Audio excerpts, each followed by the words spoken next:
বিভিন্ন মিডিয়াতে দেখা যাচ্ছে যে অন্তর্বর্তীকালীন সরকার থাকাকালীন সময়ে স্বাস্থ্য খাত একদম ধ্বংস করে দিয়ে গেছে। ধ্বংস তার একদিনে করে না, 17-18 মাস এই অন্তর্বর্তীকালীন সরকার ছিল। তখন কোনো মিডিয়া, কোনো পত্রপত্রিকাতে তার নামে কোনো রিপোর্ট লেখা হয় নাই যে এই সমস্যা ওই সমস্যা।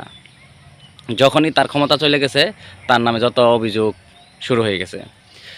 বাংলাদেশ সিস্টেম এরকম, যে সরকারি আসবে, মিডিয়া বলেন প্রশাসন বলেন, তাদের পা চাটবে, তাদের তেল দিয়ে চলবে।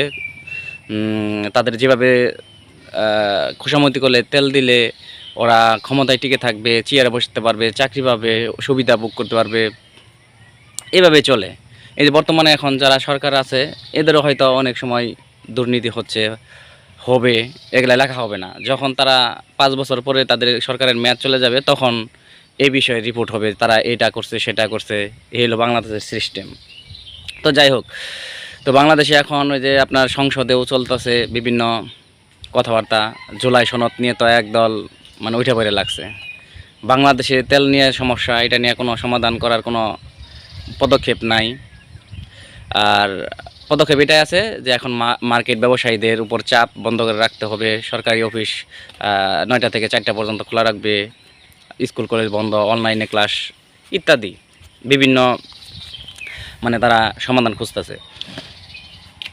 কিন্তু যে হামে শত শত বাচ্চা মারা যাচ্ছে, হাসপাতালে ভর্তি আছে, হাম যে একটা মহামারী সিস্টেমে তৈরি হয়ে গেছে, এটা নিয়ে বিরোধী দল বলেন, সরকার দল বলেন, এটা নিয়ে কোনো মানে আওয়াজ নাই।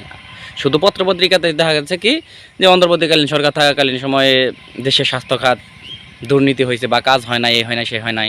তো তাদের ভুলের জন্য যে শত শত বাচ্চা হাসপাতালে ভর্তি কিংবা শত শত বাচ্চা মারা যাচ্ছে, হ্যাঁ, এটা শুধু ওই পত্রপত্রিকাতে লেখা থাকবে। তাদেরকে আইনে আওতায় আনা হবে না, তাদেরকে ফাঁসিতে শাস্তি যেটাই হোক, সর্বোচ্চ শাস্তি ফাঁসি হোক, যাবজ্জীবন হোক, যেটাই হোক, সেটা কি তাদের আইনে আওতায় আনা হবে না? নাকি শুধু পত্রপত্রিকাতে লেখালেখি হবে যে তারা থাকাকালীন সময় এটা করে নাই সেটা করে নাই?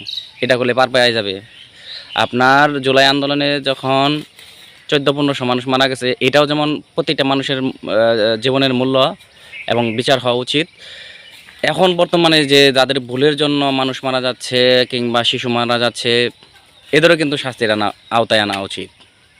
শুধু আপনারা আপনাদের ক্ষমতায় টিকে থাকার জন্য আপনি বছরে এত কোটি গাছ লাগাবেন, 4 বছরে 4 কোটি ফ্যামিলি কার্ড দিবেন, ঠিক আছে। এই 4 কোটি ফ্যামিলি কার্ডের থেকেও জরুরি হচ্ছে আপনার এই শিশুদের টিকার ব্যবস্থা করা। এখন বর্তমানে যেহেতু অন্তর্বর্তীকালীন সরকার তো তাদের নিজের ব্যবসা করে গেছে, এখন আপনারা কিভাবে সমাধান করা যায় সেই দিকে চেষ্টা করেন।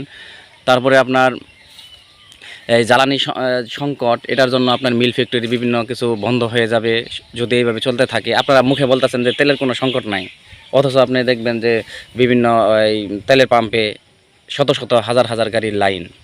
আপনাদের মুখে তো আপনার তেলের সংকট নাই। আমি তো বর্তমানে 1 সপ্তাহ যাবৎ 15 দিন যাবৎ আমি তেল পাচ্ছি না, গাড়ি চালাইতে পারতাছি না। কিন্তু আপনাদের মুখে আছে তেলের কোনো অভাব নাই। মুখের বুলি আর বাস্তব অনেক ভিন্ন। তো আপনারা ফ্যামিলি কার্ড দিতেছেন, ফ্যামিলি কার্ডের চেয়ে জরুরি হচ্ছে যে যেগুলা মিল ফ্যাক্টরি বন্ধ হয়ে গেছিলো, ব্যবসা বাণিজ্য বন্ধ হয়ে গেছিলো, সেগুলো সচল করে দেন এবং কর্মসংস্থান সৃষ্টি করে দেন।